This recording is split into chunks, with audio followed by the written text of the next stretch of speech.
Hi, everybody. Dan Illman, Matt Bernier, the DRFBets race of the day for Sunday, July the 21st. Graded stakes action at Del Mar. Race number 4 is the Eddie Reed. We're going 1.125 on the turf. Nice card at Del Mar on Sunday. Get involved with a DRFBets account and the $150 in risk-free wagers that come along with it. Let's meet the field for the Grade 2 Eddie Reed. $250,000 is the purse. They're going 9 furlongs. You can download free formulator past performances for the race on the Race of the Day event page at drf.com. Access them, handicap along with us. We'll take the field in post position order, beginning with the number 1, Ohio. Winner of the Grade 1, Frank Kilroe, 2 starts back. Might have been a little bit lucky to get the bob that day, as the runner-up Catapult was hung up in behind horses. And last time out in the Shoemaker Mile, he was on a hard chase. Bolo went wire to wire. Ohio did some dirty work and tired late. There's not a lot of speed in this race, Matt, and you got to think that the headstrong Ohio will be forwardly placed. Yeah, if for no other reason, then there just doesn't seem like anybody that is a confirmed front runner in a spot like this. Breaking down on the inside, we know Ohio. He has his little antics. He has his quirks. He's a little bit kind of crazy early on. Ideally, they would get some cover for him. I just don't know that that's even something that's a possibility in a race like this.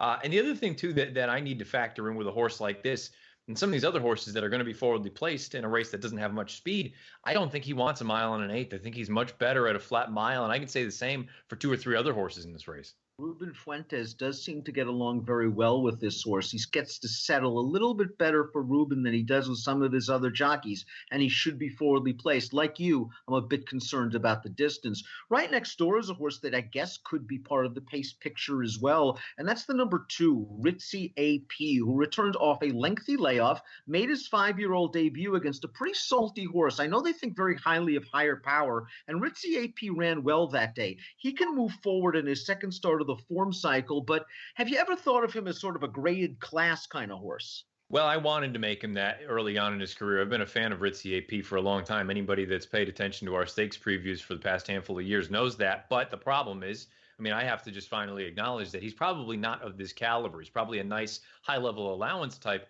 I think in a race like this, I don't think he is good enough to start his run with the likes of Catapult, with the likes of Bowie's Hero or anyone else and go with them. I think with the way this race sets up on paper, if I were Martin Garcia and Dan Blacker, the goal for me would be just send him, try to make the front. I know that's not typically his running style, but he has a couple of races where he's been relatively close to the front. He's actually run quite well in those races as well. I think you have to be aggressive out of the gate. Let's throw up the Timeform US pace projector, and we're going to handicap this pace projector because you and I both think that the 1 and the 2 are going to be more forwardly placed than Timeform US, who has the 3 Catapult out there on the lead. And Catapult hasn't been on the lead after the first quarter mile since Chad Brown had him way back in 2017.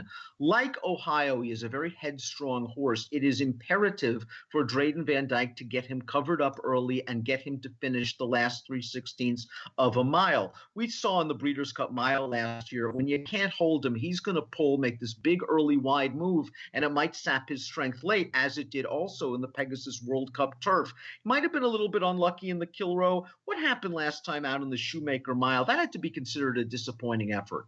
Yeah, it certainly was. And I don't really have a good excuse or rationale for why he ran as poorly as he did, because that was really the first time that he hasn't fired since he's been moved over to John Sadler's barn. So it was a little bit alarming, but at the same time, it wasn't as though he was totally embarrassed. He was only beaten a little more than 2 lengths. Having said that, that Shoemaker, I'm not entirely convinced on the quality of the field, simply because so many of the good horses seem to just be complete no-shows where they didn't fire. There's a part of me that looks at Catapult and says he's a perfect 2 for 2 at Del Mar. I think he is the horse to beat in here. If he runs his best, I think his best is better than everyone else's. Having said that, on the heels of that non-effort in the Shoemaker, you brought up his antics and the lack of pace in this race. I'm just a little unsure what to do with a horse like this at a short price. I think you make many excellent points. He's going to be a short price. I think he is the most talented horse in the race. I am concerned about him being headstrong. I am concerned about him perhaps not getting the right pace set up. Sharp Samurai, the number 4, was just a good 3-year-old for trainer Mark Latt. Look at the races he reeled off: the Rainbow, the La Jolla, the Del Mar Derby, the Twilight Derby. He was a very good 3-year-old, and he's come back and he's done some good things at 4. He really didn't get out of the blocks. He only raced 4 times last year. He's run twice now in 2019, and I have to admit, I'm not sure he's been the same sharp samurai that wowed us the last 2 years. No, look, I mean, I loved him in the Shoemaker Mile. I loved him in the American and looked at it and said, look, if he couldn't get back to his winning ways in the American, I'm not convinced that he's going to get back to his best races. I thought both of these two races here in 2019 have been disappointing because I was so high on him as a 4-year-old and definitely as a 3-year-old. If he was in better form, he would be the one that I would just default to because he has a little bit of tactical ability. I don't think a mile and an eighth is a problem for him. Actually, I think this is better than a flat mile for this horse at this point in his career. The problem is, again, I just feel like he's trending the wrong direction.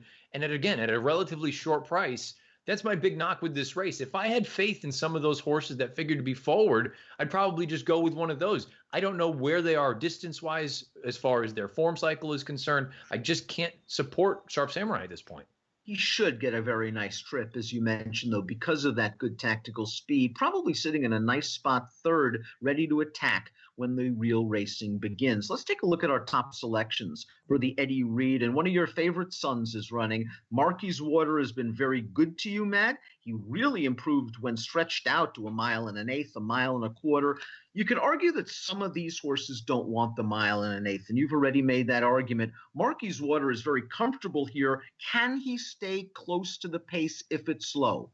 Well, that's really kind of the X factor in a race like this. And the thing that at least makes me mildly optimistic about his chances with this situation is the run two starts back where he was in. There was a slow pace that day. And this is a horse that on the turns, he doesn't look all that visually appealing. Looks like he's just kind of spinning his wheels.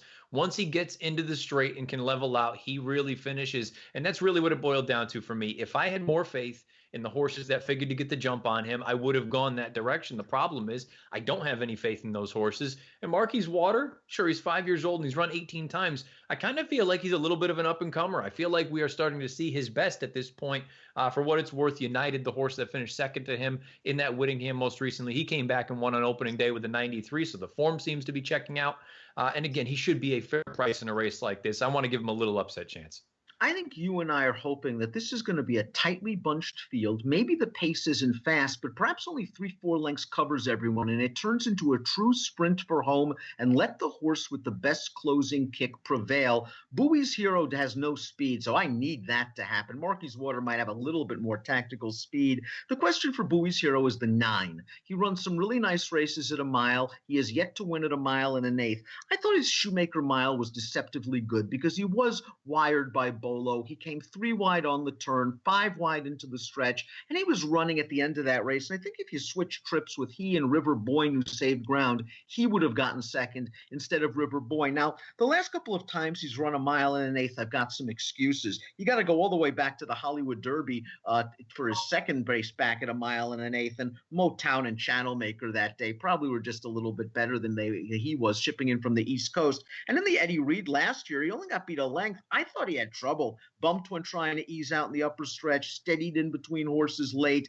Bowie's Hero can fire. I liked his rider switch to Pratt. I'm going to give him one more chance for Phil D'Amato. So for me, in the Eddie Reed, I am going 6, 3, 4, and you are sticking with Marquis Water the Fever. Yeah, again, it's just one of those instances where if some of the horses that had a more sort of tactical running style in a race like this, if they were in better form or I was more sold on them at 9 furlongs, I'd probably go that direction. I'm not sold on any of them. Marquis Water, I just think he's in great form right now. The distance isn't a problem. And you hit the nail on the head. I hope this is a very tightly run race where the closers, the air quotes closers that may only be coming from 3 out of it, I think they're going to have the best finish at the end. In this spot, I went 5, 3, and 6.